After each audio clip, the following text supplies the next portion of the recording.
Yo, what's up guys? It's Brownwoods TCG. Welcome back to another banger video.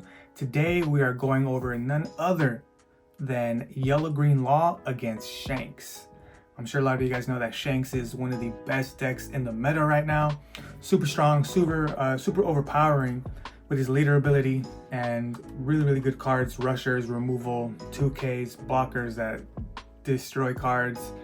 So you know we're gonna see how our deck fares against this monster. Right off the rip, we can see that you know Law is one of those leaders that is very tough to kind of get the hang of. If you guys don't know about Law, it is a 4-life leader, yellow green, and our leader ability is Dawn ×1. Bounce something to hand and then play something off the top of your life if it's a supernova card. So right now, we're gonna choose to go second against Shanks because Shanks loves that 2 curve. So on 2 Dawn, we're gonna play Bonney, and the main card that I'm looking for in this specific matchup and in this specific Dawn curve is gonna be 5-cost Bonney. So as you see here, I don't see the 5-cost Bonney, but I do see another Jewelry Bonney. So I opt to go for that, just to make sure that I find that Bonney because it's going to be pivotal in this matchup as you're going to see in a little bit. So my opponent swings into Bonney and I go ahead and give it up. So back to us for Dawn. What we want to do is we want to play Bonney to stop Shanks' 10-drop turn. So right here I play the Luffy, top 5, and I do find the Bonney. So go ahead and grab that, add it to hand, and now it is just a ticking time bomb. My opponent is going to hit 10 Dawn on his 5th turn of the game. And so we swing 6 here, he gives us a 2K. And then I play the Bonney that I just got, just to see what else I can grab. And then it looks like I'm gonna grab the Bonney as well. So go back to what I was saying, our opponent Shanks hits 10 Dawn on his 5th turn of the game. If I play Bonney on my 8 Dawn turn, right? No, on my 10 Dawn turn, I prevent him from playing his 10 drops a whole extra turn. So that lets Shanks play his 10 drops on his 6th turn of the game instead of his 5th. So that was the whole strategy, the whole game plan of this specific matchup. My opponent plays the Luffy there, swings, and we take. Okay, and so back to us. So we got some options now, right? This is the turn where we want to be using our leader ability. We are at 6 Dawn. So all we need to do is play a 5-drop and then put 1 Dawn on leader, and we're okay to use leader ability. So let's see what we opt for here. Super fun deck to play. I highly recommend it. It is kind of expensive because of the Cavendish, but that's just the price to pay for such a super good card right now. So just thinking of what we want to do here, I do have a lot of cards in hand, so I'm feeling very good. I swing 6 to life and my opponent takes it. I tap 5 to play the blocker Law, bounce the Searcher to hand, and play the Bonney, 3 cost, which is going to grab the top life. And I'm going to place a Cavendish face up on life to Bonney. Use leader ability, bounce Bonney, play Cavendish, restand 2 Dawn. And I'm going to use one of those Dawn for Luffy. I'm going to go ahead and look at top 5. So as you can see right here, we got a lot of value just by playing our core staple cards here. I'm going to grab the 7-cost Secret Law and pass with 1 Dawn up. So as you can see, whenever you hit these 2 cards, Cavendish and 5-drop Law, early game, this is like your bread and butter. This is probably the best combination of cards you can play for your first leader ability. The other options are Bonney, our restand Law, and they're just not as impactful early game. They definitely have their uses, like you're about to see, but I probably hit one of the best early game combos that I could have possibly done right here. My opponent plays a blocker and is going to swing 7 to lead with his Luffy. Let's see, I'm considering it. Leaving 1 Dawn up is a pretty good tech because there is an event that is a 1-cost event that you could run in this, so you could always throw your opponent off guard. So I block for 6, give a 2K, and my opponent swings 8 to Law. So I'm gonna have to give up 2 cards, and I give up a 2K, 1K to keep my Law on the board. So I had a lot of cards in hand, right? And like you have to realize when you have a lot of cards in hand, like you don't want to keep just drawing and like, oh, like I got 10 cards in hand. Like, no, you got to use those cards as defensive tools. Like right here, my Law was in danger and I protected it. All of those early cards that I drew with the searchers, you know, they paid off in this moment. I feel like you don't need to be greedy with keeping cards in hand. So I'm gonna play the 7-drop Law to add Bonney to my top, the top of my life, give 1 Dawn to leader. And then I'm gonna swing 7 with Cavendish to Luffy, just trying to get some cards out of my opponent's hand and restand 2 Dawn. My opponent does have that blocker on the field, so we'll see if he ends up using it or, you know, blocking, countering. So my opponent gives me a 2K. Now I'm gonna give those 2 restood Dawn to Law and swing 8 to Luffy. My opponent's gonna give me that blocker. Okay. And I'm gonna swing 6 to lead this time. I'm gonna switch it up because now I know that I have the Bonney on top of my life and I can use leader ability to freeze that Luffy. That's exactly what I'm gonna do. Bounce Luffy, play the Bonney. Bonney's gonna freeze Luffy and pass to my opponent. So you can quickly see how the tide completely changed, right?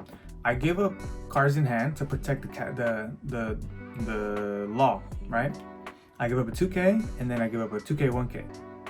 Just so that I can have a huge board the following turn. And I knew that I was gonna freeze this Luffy, so now my opponent is looking down a very scary lineup right here. He's gonna swing 6 to my Law, or I think to Cavendish. I give a 1K and then he plays the Rayleigh to give -3 to Cavendish, -2 here, and then he's going to pop the Cavendish.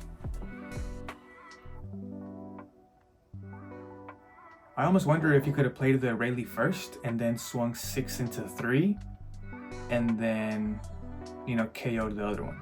So, or it would have been 6 into 4.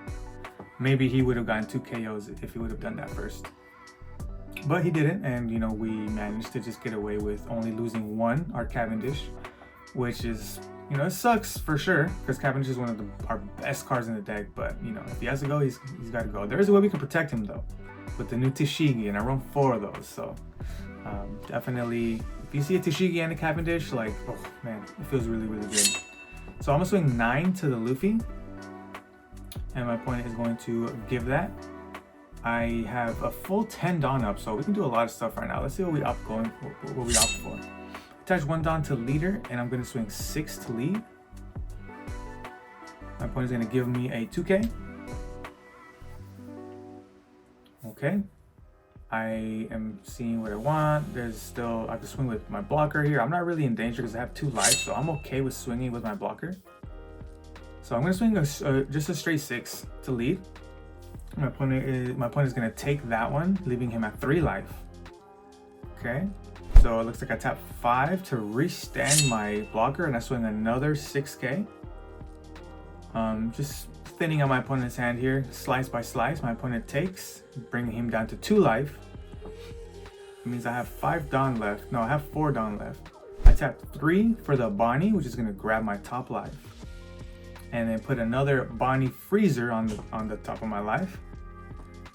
And let's see if I opt for leader ability here. If I just don't, I do. I bounce the Bonney that has -2 to my hand, and then I play the Bonney, freeze one of my opponent's Dawn to freeze his 10 Dawn turn. This is what the whole game has been leading up to. All right, I told you guys in the beginning, I had one game plan, and it was to find the 5-cost Bonnies and play it on my 10 Dawn turn to freeze my opponent's to stop my opponent's 10 Dawn turn.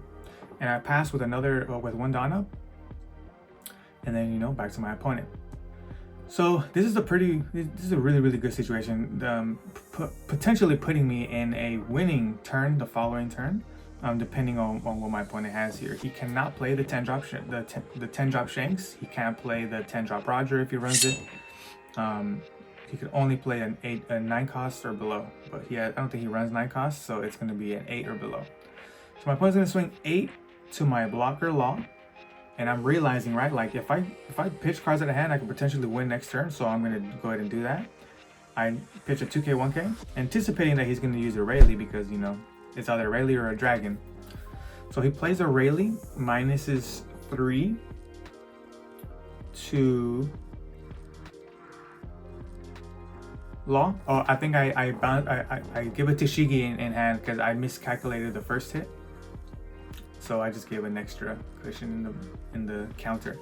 And then -3 to Bonney, -2 to Law, and then he destroys the law. And then it goes back to what I said earlier. If he would have played the Rayleigh first, he could have potentially swung 6 into this 4 right here, and you know, possibly gotten a double KO. So if you guys play Shanks, it is time to kind of like realize that if you play your Rayleigh first, reduce, and then swing, it might end up a little bit better for you. So I believe he swings 8, and then I give 2K, 1K to go up to 9. Okay, back to us on a full 10 Don turn again. This is definitely a winning angle. I'm trying to go for game, so I just go for a quick 9. My opponent takes. Let's see how we end up going for this turn right here. Just counting it out, my opponent does have 1 card. Was that 1, 2, 3, 4, 5, 6 cards in hand? You know, Shanks does run a huge amount of 2K, so always got to be worried about that. Always got to be weary. And this law is minus 2K, so you know, definitely messing with my plans a little bit. I swing 5 to lead, and he uses leader ability to negate it. So I attach 1 down to Bonney, swing 5. Again, I'm just poking here, seeing what I got, and I get a 2K, which is a good sign for us. It means that he probably has 0 1Ks, and he only has 2Ks from here on out. So to test the theory, I swing again another 5K to lead. My opponent gives me another 2K. Happily take that. Getting some bang for our buck right here. And then I swing 9. My opponent takes it. I tap 5 to hard play a restand law to restand. And I swing again, 9K to lead. And my opponent ends up not having the counter. So there you have it. This was a pretty nice game to showcase what I was talking about with the Bonney. I feel like that is the key in this matchup. If you win dice roll, you have to take away that 10 Don turn from your opponent. You know, obviously if you're going second, you go 2 Don, 4 Don, 6 Don, 8 Don, and then on your 10 Don play, because your opponent is at 9, right? Your opponent's at 9, then you're at 10. You play your Bonney however you want. You either you hard play it or you use it with leader ability, or probably like the secret law, put Bonney in life, then play Bonney. Freeze your opponent's Don, Shanks. Now Shanks next turn is at 9 again, right? He's not at 10 Don. And if you have 2 Bonnies, you know, if like worst comes to worst, you can just play another Bonney to delay that 10 Don turn a whole nother turn.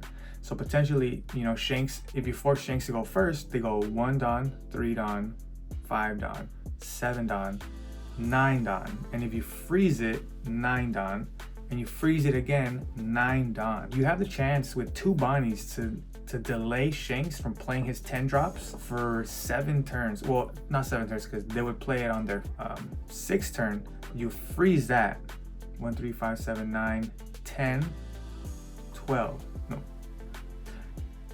7 turns. So long story short, if you play a Bonney, Shanks is not gonna play his 10 drops, because more often than not, the game's ending right around that time.